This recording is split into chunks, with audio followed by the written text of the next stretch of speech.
everybody, it's Penny. Welcome back to the studio here at Cabin Quilters. I am working today on my 2024 temperature quilt, the cottage one from Fat Quarter Shop. Here are the blocks you see behind me from January and February. And I came across another little tip that I have for you that might be of interest if you struggle with getting your points just exactly right. And so I thought maybe I'd show you what happens with the roof. If you're interested in that, stick around. Let me show you how to put your roof together. All right, let's look at what we have here, and then I'll show you a little bit of what I've run into when I was working on the roof. So let me first point out to you, this is the January block. This is exactly how the quilt is supposed to be put together according to the pattern. So you have a few parts. I've got it laid out here on the table. Let's look at it. So here we have a rectangle for the gable and a rectangle for the roof. And then these are squares that I have folded in half here. So you're going to be sewing your diagonal, this square into this corner and this square into this corner. It just makes a flying geese block right here. And then we're going to attach that to the roof, and that becomes the roof. And then we have a short rectangle on this side, a long rectangle on this side, and the chimney piece that goes right in the middle. Now the fun part about this is actually when this goes together with seam allowances, it fits just perfectly. And then if you look over here, what I have here on the roof, you'll see that the edge of this chimney fits right at the point of where the gable roof line is. Now when I first sewed this together, this was pinned really nicely and it met really nice right at the point. So it's really important to pin right here at the corner so that that touches. So you're gonna pin at the end, and make sure you pin right here at the corner so that the chimney sits right on the roof line. Now in February, I assembled it in the opposite direction.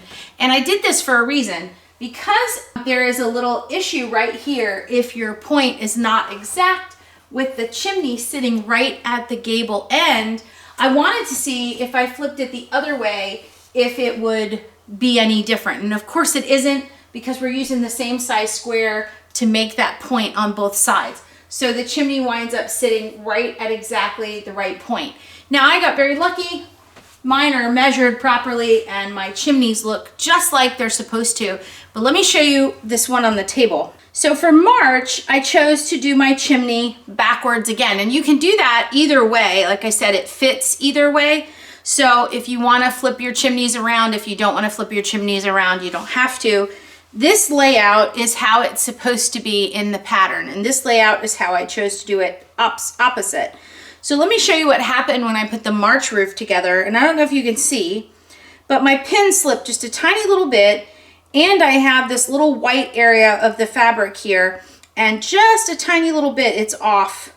So I have a little space right there. And if your piecing isn't exact or your pin slips a little bit, it can almost look as though the chimney is disconnected from the body of the roof. So you definitely want to make sure that you pin really well right there where your chimney meets your roof point.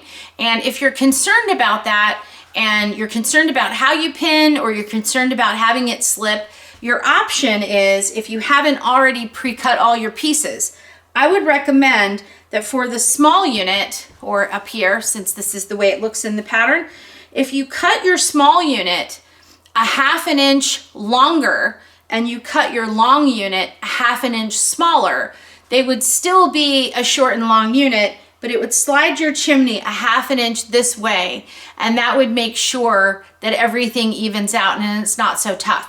So if you need a little bit of help with your piecing, if you don't feel super confident, there's always a way to make these minor adjustments so that everything fits just a little bit better. And if a 1/2 inch slide is too much for you, you can do a 1/4 inch slide, but it just sometimes is a whole lot easier when you're cutting on that whole number. So anyway, right there, that's a really good tip for making sure that your points meet and making sure that your roof is aligned properly. Otherwise, great pattern. I think the measurements are perfect and it all works out. If you take your time and you just make sure you pin properly, that's a really good tip to making sure that everything goes together just so. And if you want to learn a little bit about how to get your half square triangle rows to fit perfectly. I did do a video on half square triangle quilts and pinning those, but I'll go ahead and do a tip video on how I pressed and pinned so that I got all my rows and my blocks to be nice and aligned. So until next time, when that video comes out, I hope you'll enjoy your tip. I hope you're working on your temperature quilt, and I hope you're making lots of progress. And until next time, happy quilting.